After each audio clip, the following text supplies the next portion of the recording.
Hello साथीहरू सम्पूर्णलाई नमस्कार है। आज मैले मेरो आमालाई के खान मन लाग्यो भन्दाखेरि मिठो कुरा त होइन है, आलु र बकुल्ला सिमीको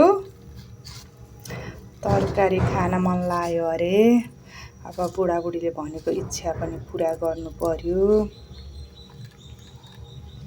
मैले आमालाई यहाँ फेरि हाम्रो यहाँ मान्छे बित्नु भयो, फेरि माछा मासु नि खान हुन्न नि त।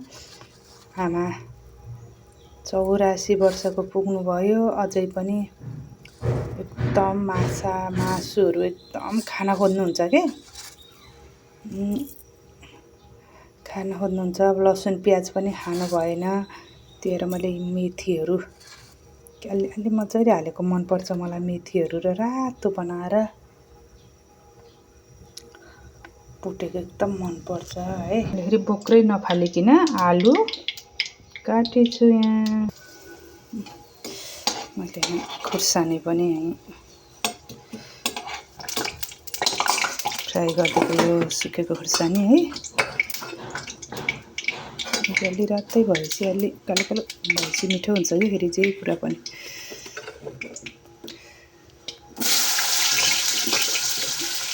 तोरीको तेल खान्छौँ फेरि है।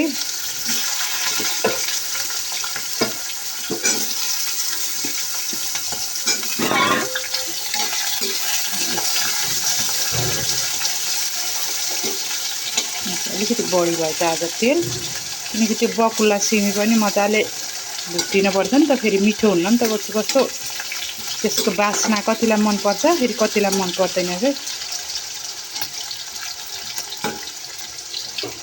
त्यस्तो हुन्छ।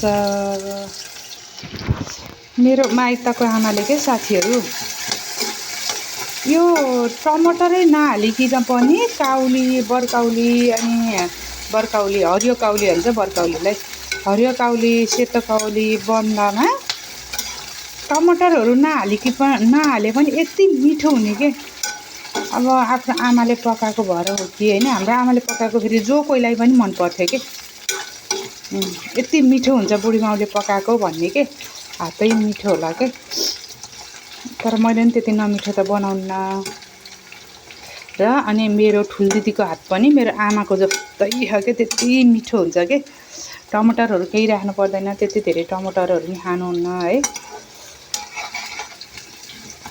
आमाले पका झैँ आज त आमाले पका झैँ पकाउँछु भन्यो, तर मेरो छोरीले भन्छन् आमाले पका जस्तै भयो त भन्छन्। तर मलाई चाहिँ आफूले पकाएको आफैलाई त कहाँ आमाले पका झैँ हुन्छ त नि। त्यस्तो हुन्छ। मेरो भाउजू, मेरो बुहारी, मेरो दाजु भाउजूले पनि आमाले पकाएको एकदम मिठो हुन्छ भन्नुहुन्छ कि, खालि आमालाई पकाउनु भन्नुहुन्छ कि।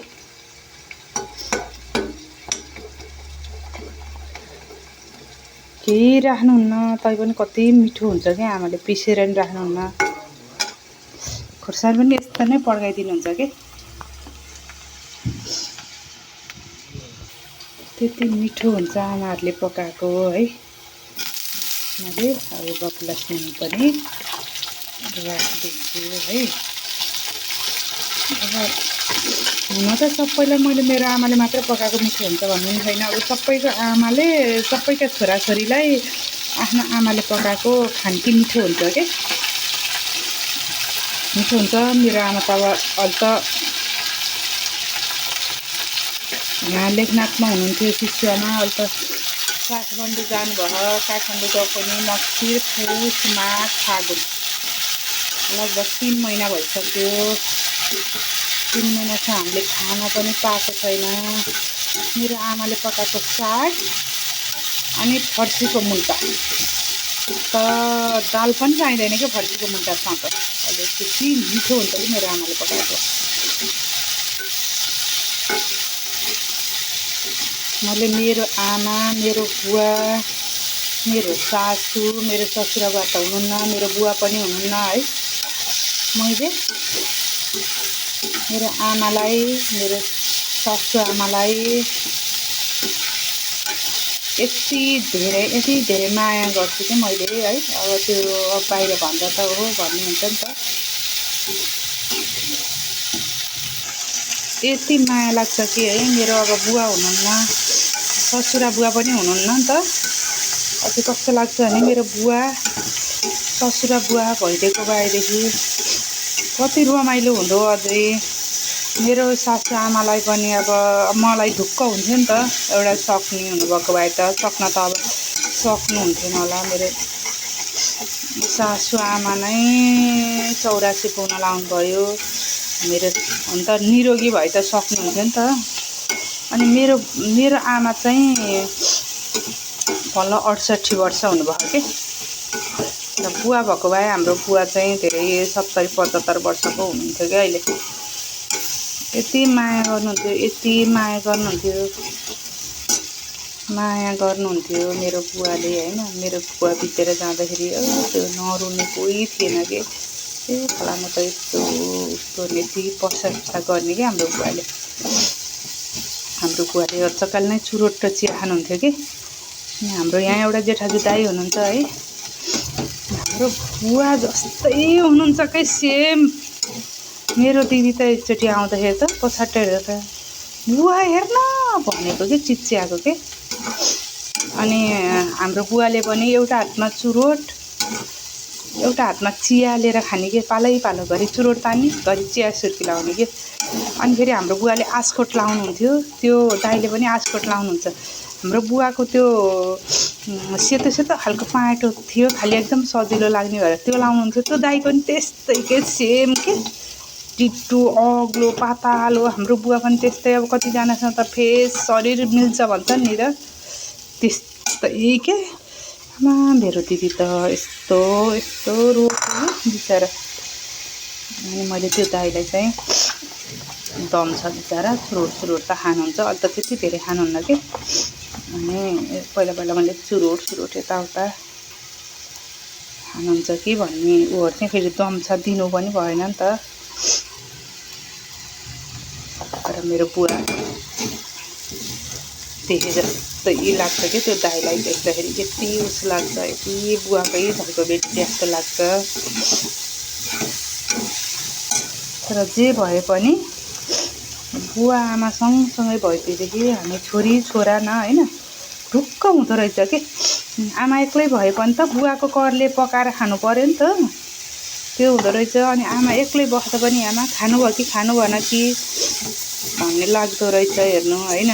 आफ्नो आमालाई आफूले आफ्नो सास ससुरालाई माया गरे पो आफ्नो आमालाई पनि दाजु भाउजू भाइ बुहारीले माया गर्छन् नि त।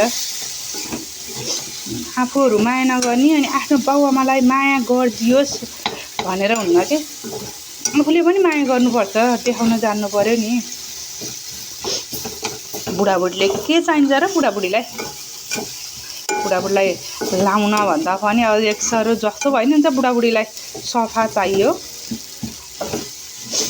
अनि एउटा खाना हो कि बुढाबुढीलाई एकदम मिठो। अब बुढाबुढी भएपछि जे भए पनि मिठो बनाएर दिनु, टाइममा दिनु, त्यति हो बुढाबुढीलाई, अरू केही पनि चाहिँदैन। मेरो सासू आमालाई के चाहियो त बिचरा, गोजीमा पैसा हुन्छ, त्यो गोजीमा पैसा भएपछि मेरो सासू आमालाई ढुक्क हुन्छ के। ल एकछिन मजाले पाक्नुपर्छ कि। अनि हाम्रो आमालाई दाल खानुहुन्न नि त, दाल त्यति मन पर्दैन। अनि अलिअलि ग्रेभी बनाइदिएको। अब यसलाई अलिअलि सुकाउनुपर्छ नि त। अनि सासू ससुरालाई अरू केही दिनु पर्दैन कि। आफ्नो गोजीमा यसो अलिअलि पैसा भएदेखि यत्तिकै ढुक्क हुन्छ के। अनि धेरै नभए नि 1-2 हजार गोजीमा पैसा राखिदिनु। भोलि खाँचो हुँदा त फेरि आफैले लाने हो नि। मेरो आमाको त मैले त्यही गर्छु, खाँचो हुँदा लान्छु, मास्छु, अनि फेरि ल्याएर राखिदिन्छु। त्यो गर्नु, भोलि आफूलाई पनि के पर्छ हेर्नु। अहिले म बलिया छु भनेर नि हुन्न। त्यो कुरा भनेको छोराले भन्दा बुहारीले एकदमै जान्नुपर्छ के।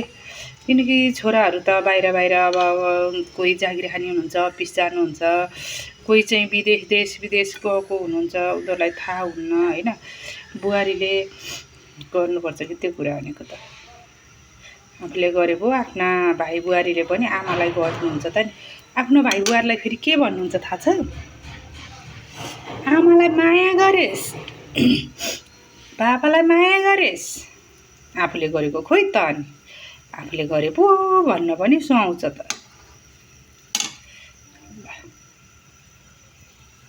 उठेर बस्नुभएको हो? चिया कतिचोटि खानुभयो बिहान भन्नु त? 3 पल्ट खानुभयो है। अनि बिहानै कान्छीले कसलाई बोलाएर लिएर आयो हजुरको कान दुखेको भनेर? डाक्टरनीलाई। डाक्टरले जाँच्यो कि जाँचेन? जाँच्यो। जाँच्दाखेरि के भनेर गयो? खोइ के भन्यो अब? तपाईँले मलाई सिन्काले दाँत कोटाउने भन्नुहुन्छ नि त, त्यो दाँत कोटाउने सिन्का त कानमा नि हाल्नु हुँदो रहेछ। डाक्टरनीले थाहा पाइहाल्नु हुँदो रहेछ। अबदेखि त कानमा सिन्का नहाल्नु भन्नुभयो हो कि होइन? ल भन्नु त। भोक लाग्यो। भोक लाग्यो? के खाने? भात खानुहुन्छ कि ढिँडो खानुहुन्छ कि? ढिँडो खाने हो के खोइ त नि। ढिँडो बनाउँदैछु नि त। अझ बनाएको छैन? तपाईँको त अरूहरूले के भन्नुहुन्छ भनेको त, आमाको त एउटा आँखा त हेरेकै देखिन्न त भन्नुहुन्छ। एउटा आँखा मात्र हेरिदिनु त ल त। अर्को आँखा खोइ अरे आमा? फुट्यो। कसले फुटालेको अरे? डन्डी खेल्दाखेरि फुटेको। डन्डी कोसँग खेल्नु भएको हजुर? दाइसित। हजुरको अहिले डन्डी बियोले फुटाल्ने दाइ हुनुहुन्छ कि हुनुहुन्न हजुरसँग? हुनुहुन्न। स्वर्गलोक हुनुभयो त। तपाईँ त सानामा नि यस्तै राम्री हुनुहुन्थ्यो। तपाईँका दाजुभाइ पनि यस्तै राम्री हुनुहुन्थ्यो? राम्रो थिए। ए हो है।